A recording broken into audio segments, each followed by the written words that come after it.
What's up, my Century Gannets? It's the Sentiment here, so back again with another WCW pay-per-view review. Actually, it's not really a pay-per-view I'm reviewing. This is a closed circuit televised event, and this one is not from WCW. It will still become WCW. This one's from Jim Crockett Promotions, or JCP for short, and the National Wrestling Alliance.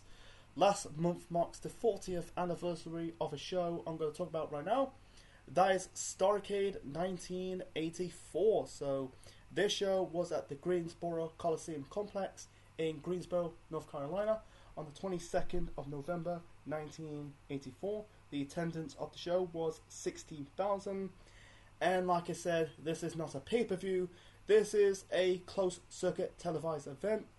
Starcade 87, the fourth one in history, will be the first one on pay-per-view. So the commentators for Starcade 1984, we got Bob Caudle and Gordon Solie. So after the success of Starcade 1983, the first one the previous year, that was Flair from the Gold, or Flair for the Gold, that's the tagline for it, because this tagline is called the $1 Million Challenge. So after the success of the first one, the main event was Harley Race versus Ric Flair for the NWA World Heavyweight Championship. This was contest inside of the steel cage. And also on that same night, you had a dog collar match between Roddy Piper and Greg Valentine. So after the success of the first one, they decided to do another one. Now they will continue to do this. They will be under the WCW banner, and they continue until the last one in the year 2000. So we're kind of like a few months away, because WrestleMania will become their biggest event, for the company, because Starcade is the predecessor to WrestleMania, But anyway, so yeah, like I said, the tagline for the show is the $1 Million Challenge. The main event of that show, I'm talking about Starcade 84, is Ric Flair versus Dusty Rhodes. That really kicked off their rivalry in the 80s. The main event to Starcade, this one and the next one in 1985, the Gathering. So, the 83 show is way better than this show. This show is a rough show. I'm going to say it again when I get to my overall rating of Starcade 84. Rough show. Yeah, I'll get to my overall thoughts in the end. So the first match, first of 11 matches on the show. Wow. So the first match to kick off Starcade 84. This is for the NWA World Junior Heavyweight Championship. Mike Davis defending the belt against Denny Brown. Mike Davis with the blonde hair, and Denny Brown with the brown hair. So, okay match.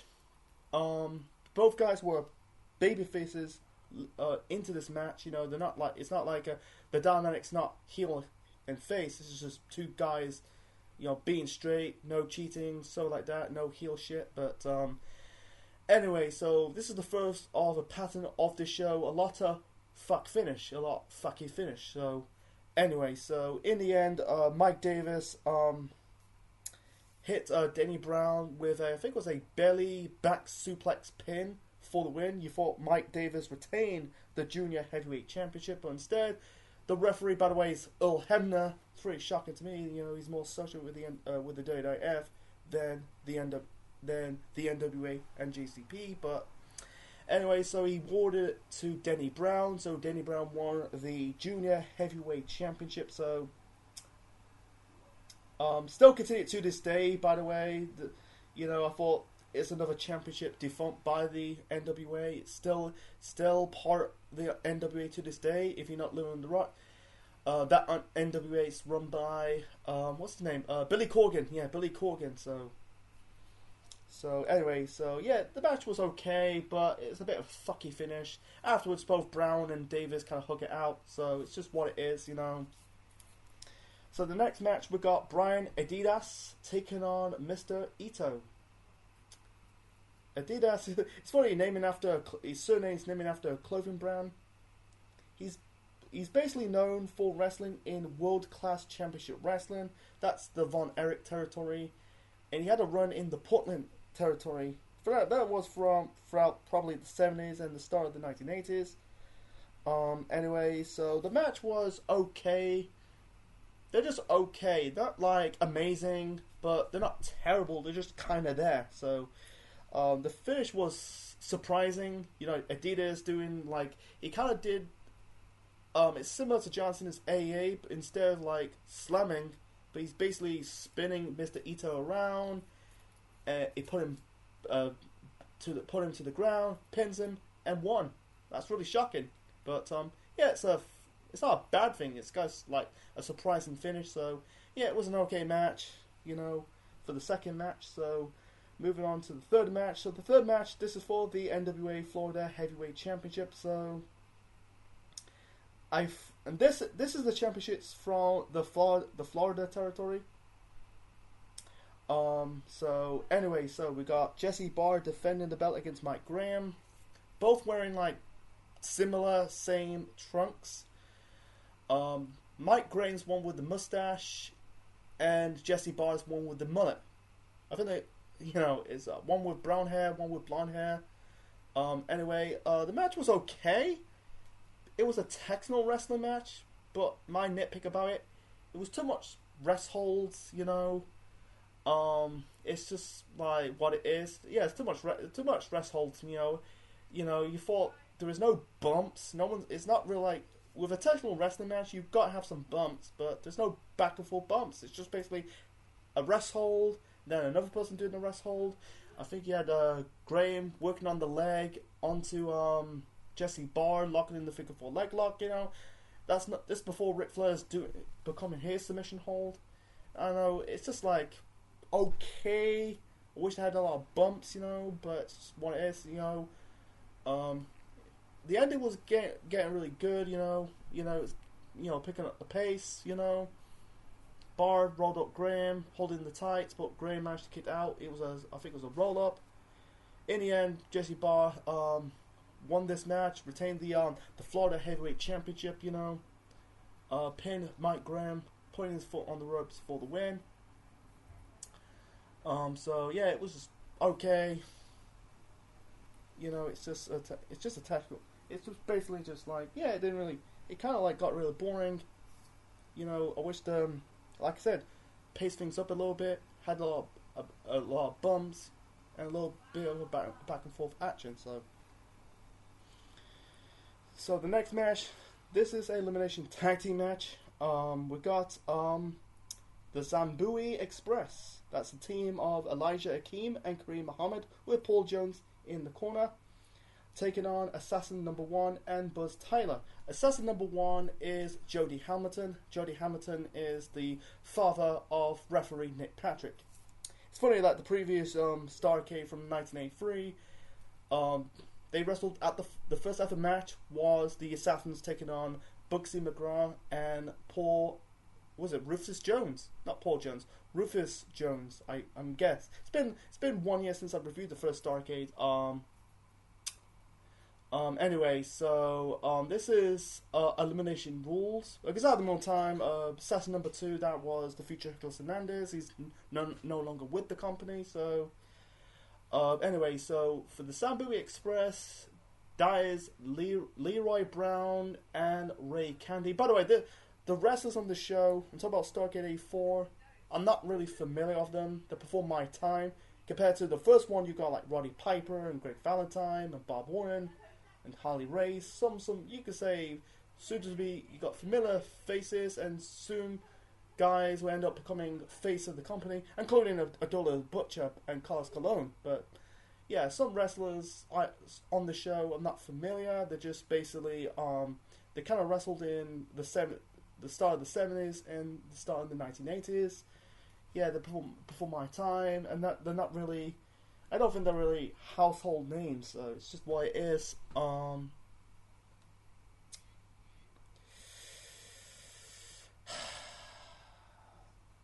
Anyway, so the match sucked. By the way, yeah, I'm just like looking at my phone, but anyway, the match sucked, to be honest. This is the elimination tag team match. You know, you had, I think it was Buzz Tyler, and I think it was Elijah Akeem or Kareem Muhammad. I don't know which one. You had the Assassin #1 pinning Muhammad or Kareem or Keem, whatever his name is, for the win. So yeah, it was just blinking you missed it, you know. I don't call it a fucky finish or screwy finish. It's just kind of not familiar who they are. And yeah, let's get. And also, there's no program. You're not going to find a lot of NWA JCP programming on the network for 1984. You have to find it on 1985. You know, I'm trying to find it. Hard to find the bill.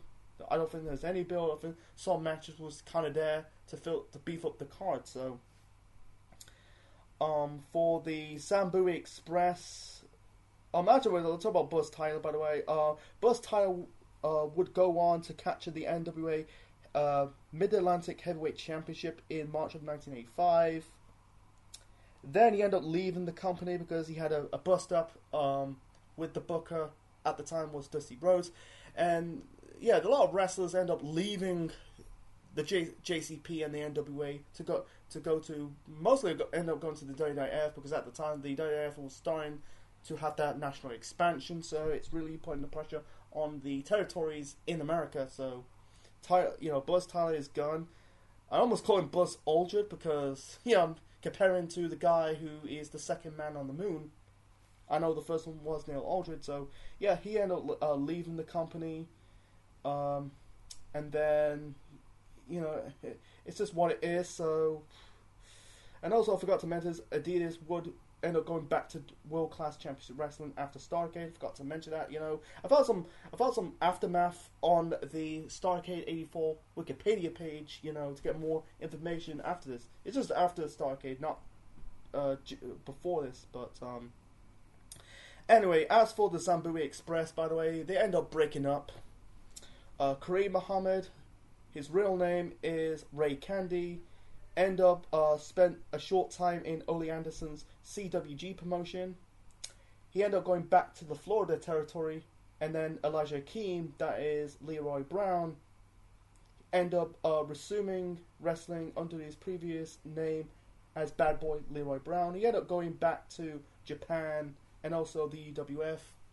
That's under Bill Watts, not the other UWF that was Herb Aben's UWF that was in the 90s. And sadly, both members of the Zambui Express are dead in the next 4 years up to a decade. One died in 1994, 10 years later, due to a heart attack. Both died of heart attacks. One died of a stroke and a heart attack. One died in 1994 at the age of 40. One died at the age of 42. And the other died at the age of 37. One died in 1994, and the other died in 1988, 4 years later. So yeah, it's just like, wow, this is just fucking crazy. Wrestled their only appearance at a Starcade event, and then years later they end up breaking up, do their own thing, and the next thing they just passed away. It's just like, just crazy, man. And as for Assassin #1, Jody Hamilton, he ended up leaving JCP after Starcade. He ended up going to CWG or CWG.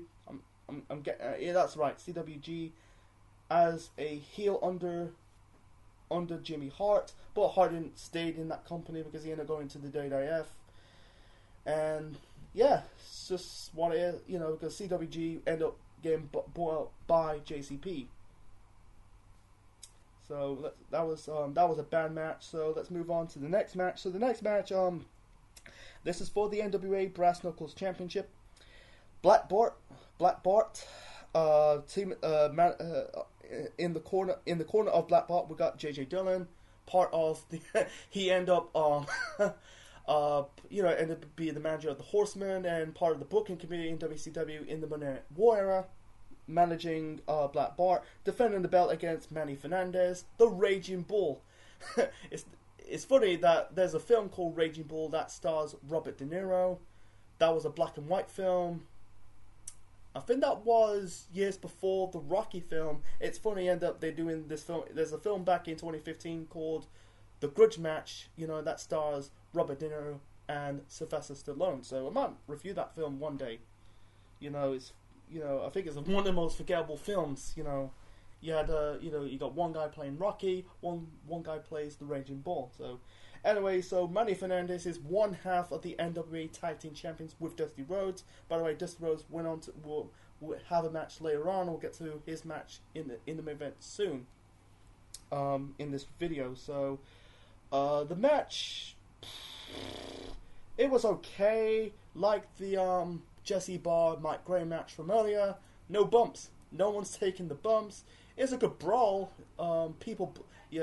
Black Bart and Manny Fernandez bleeding, but besides that, there's no back and forth action. I try to keep it short and simple, folks. So in the end, Manny Fernandez won this match. Rolled up Black Bart for the win, and yeah, like I said, he's one half of the NWA Tag Team Champions. He's now the new Brass Knuckles Champion.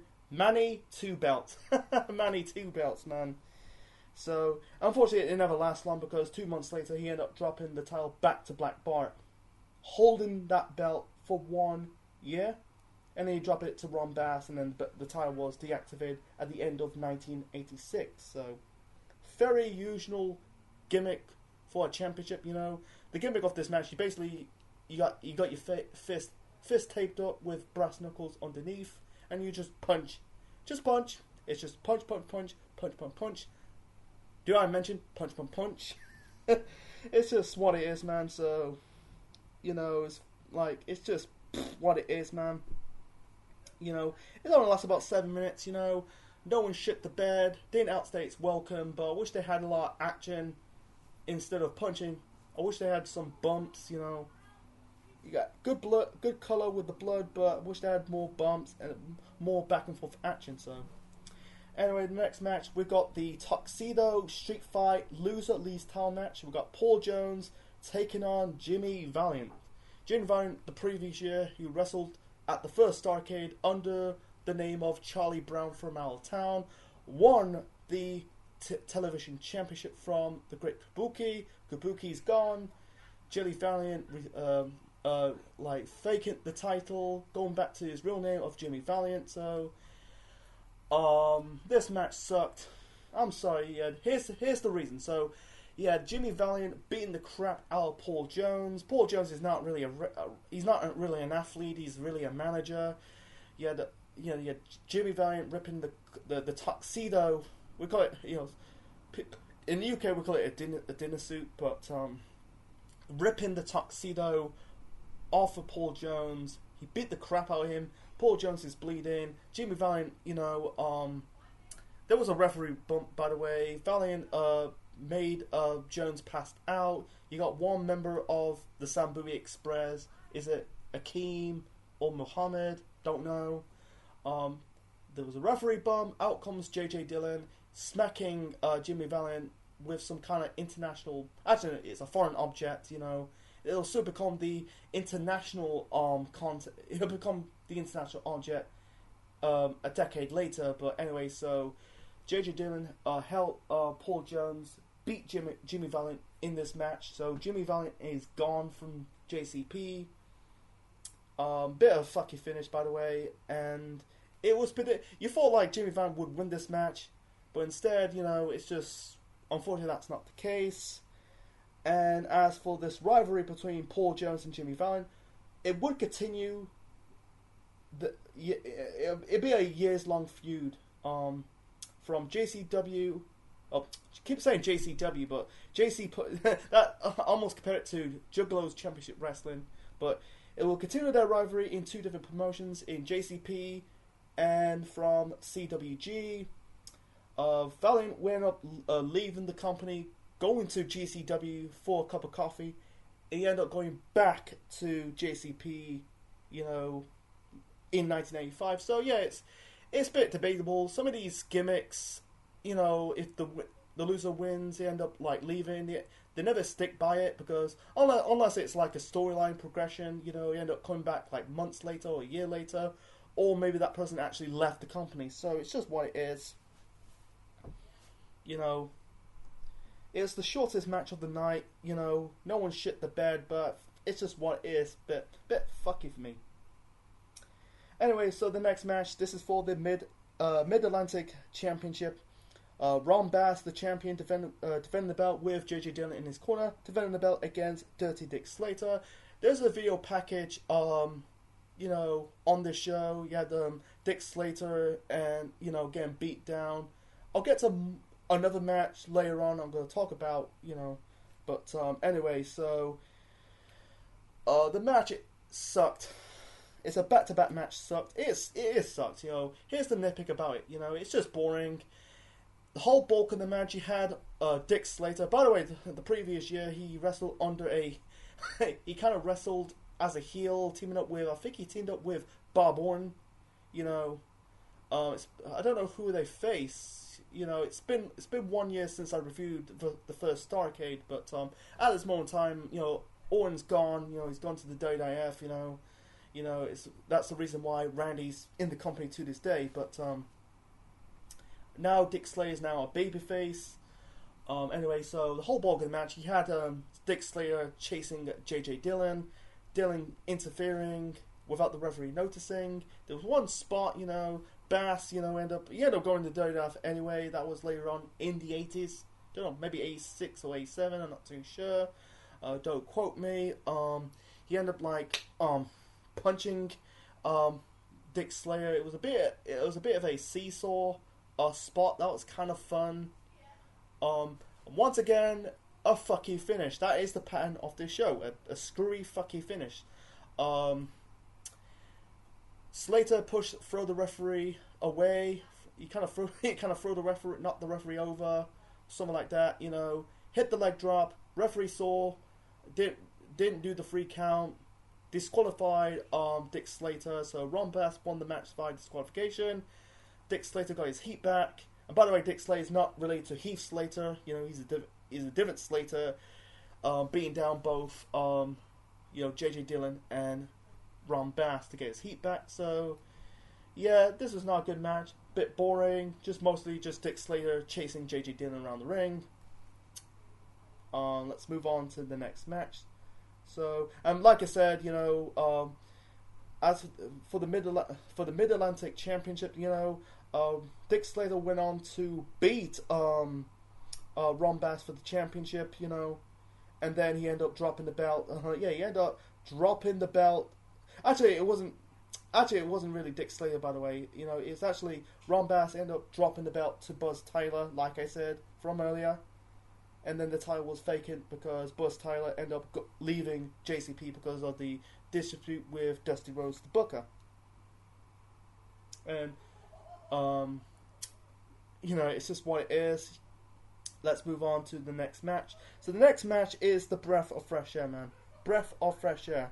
We've got the Koloffs, Ivan and Nikita Koloff, taking on Ole Anderson and Keith Larson with Don Kanoodle in the corner of Larson and Ole Anderson. This revolved around Don Kanoodle because he came back to the company after his stint in the WWF. He was managing the Russians. That's the Koloff brothers, even though they're Kave brothers.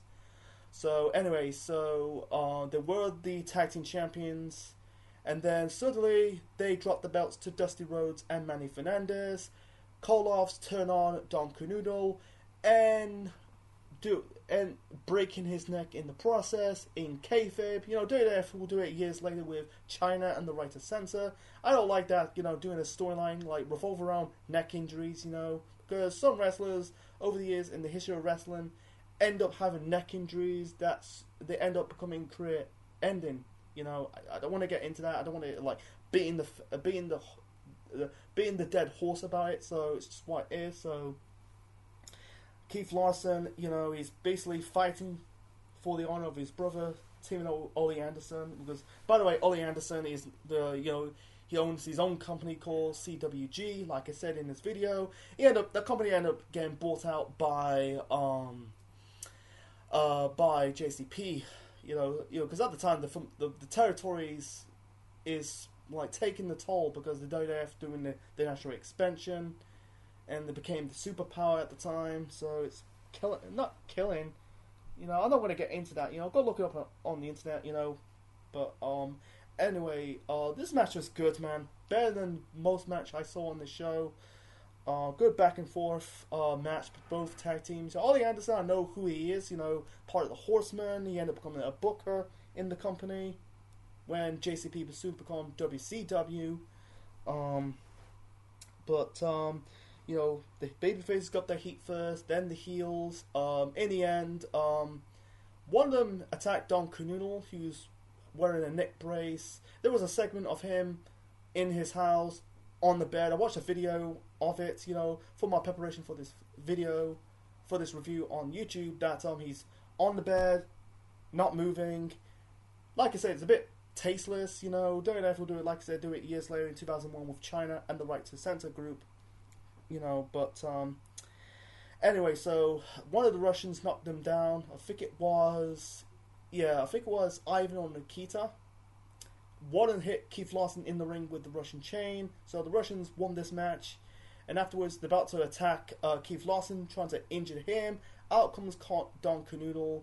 Canoodle attacked both the call-offs with the crutch. It was a wooden crutch. It's not like these metal crutches you see right now. These are the wooden crutches, you know. And I think the Russians, I've done my research, that the Russians, Ivan and Nikita Koloff, will soon to regain the World Tag Team Championships from Rhodes and Manny Fernandez at the first Great American. No, yeah, it was the first. No, it wasn't the first Great American. They ended up regaining the tag team titles. Man, I don't know what it is. Like I said, it's before my time, you know. And you know, the Russians, like I said, regained the World Tag Team titles from them. So they're back in the World title picture. So this is kind of like a break. Yeah, it's basically this match in the storyline is getting the belts off the Russians, and then they end up regaining the titles back. So it's like, yeah, it's just what it is. For Don Canoodle, not familiar. Like I said, I'm not familiar who they are. These wrestlers, you know, they're before my time. To be honest, they're not really big name draws. You know, they're not really like big name. They're not really big name draws. You know. Like I said, the call-offs regained the tag team titles. You know, Don Canoodle will end up like falling down to the card in JCP. They end up becoming a jobber in the company. So yeah, like I said, I'm not really familiar with who he is.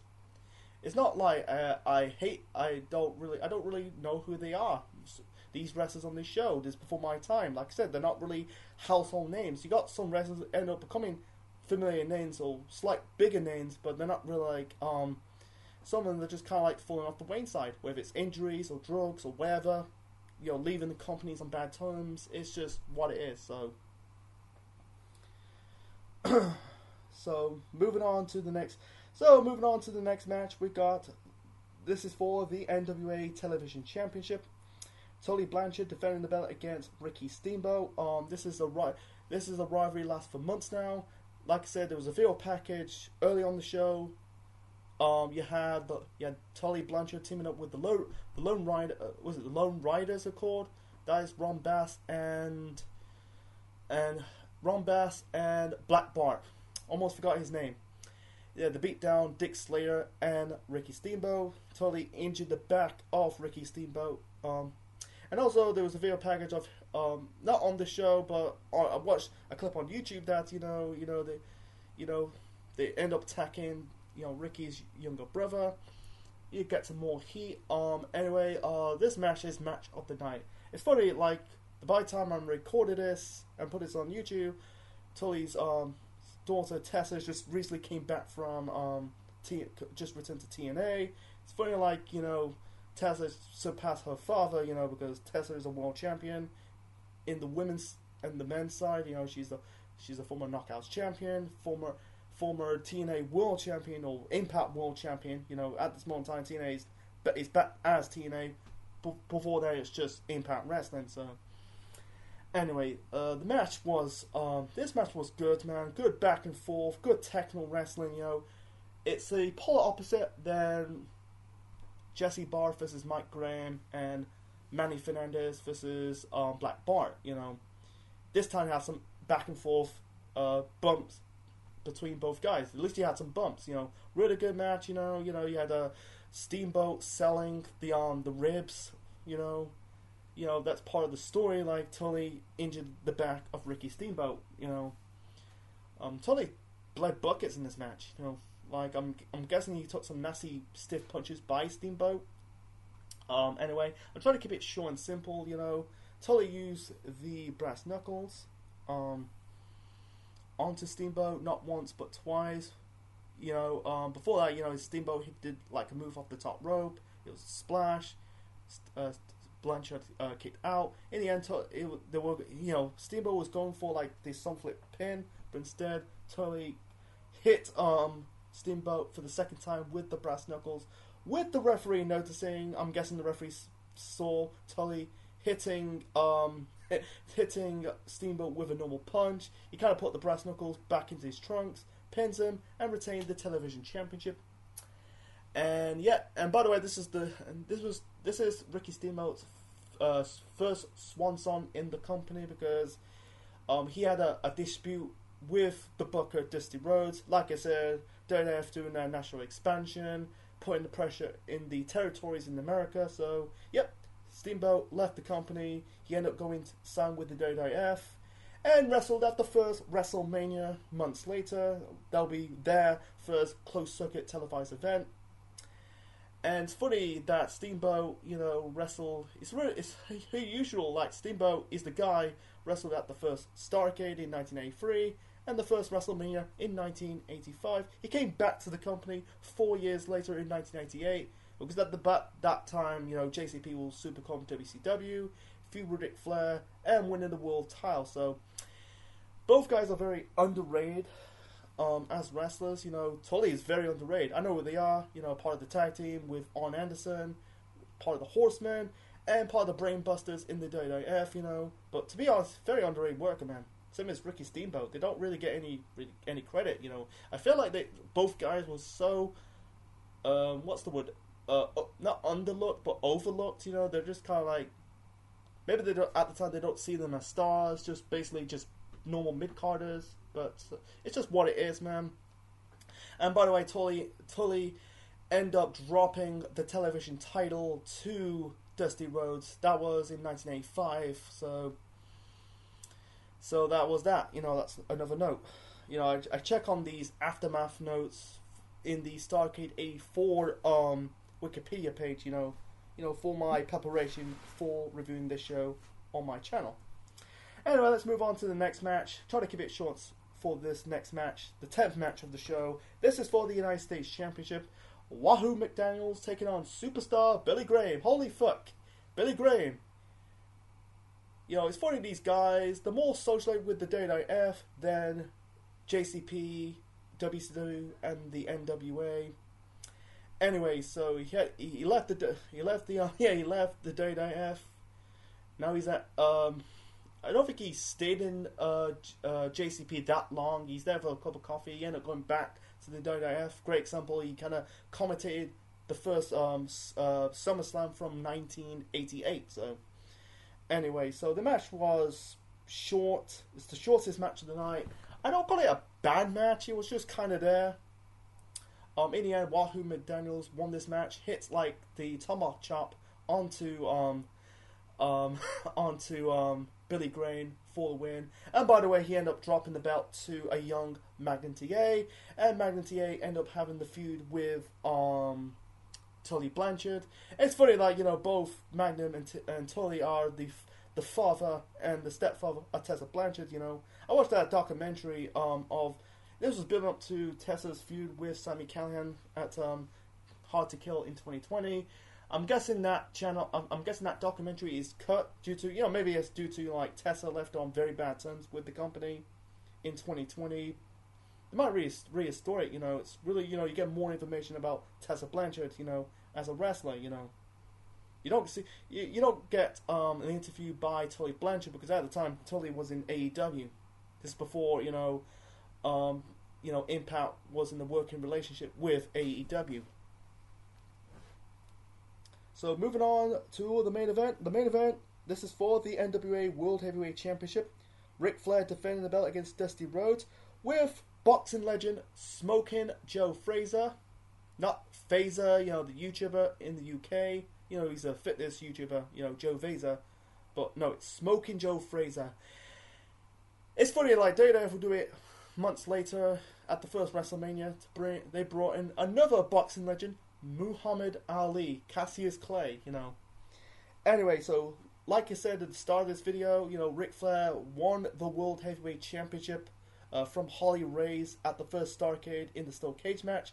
Flair from the gold because trying to get Ric Flair over as a world champion because Ric Flair's last two world title reigns were not so hot. I know he had world title reigns before that, but they're not really recognized by the NWA. Don't kill the messenger.